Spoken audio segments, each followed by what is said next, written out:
Ano ba? Okay, ma'am, next year, ma'am, dagan kay atas item. Nagawa sa AYADAS na ay tinatawag na Project Development Officer. There will be 5,000 items next year para sa Project Development Officer. There will be more items for guidance counseling assistance. Dili guidance counselor, guidance counseling assistance. Para dili taas ang requirement sa guidance counselor. Guidance counseling assistant na paningkamutan ng mata, dagko na eskwelahan, mabutangan o guidance counseling assistant. In the coming days, you will see me defending the budget of the Department of Education.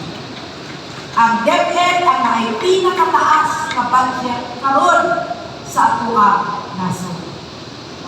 Pila ka trilyon ang akong budget sa nasod.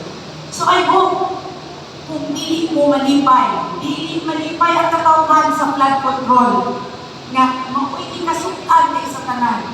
Pero sa tinuod lang nag-uol si Mayor JR, kay pag-undang karon sa flood control, dili mahuman ang atong Agusan River. Kita mo ang Agusan River na to, nagwapo kay pagkahimo, walay ghost project ana, kompleto na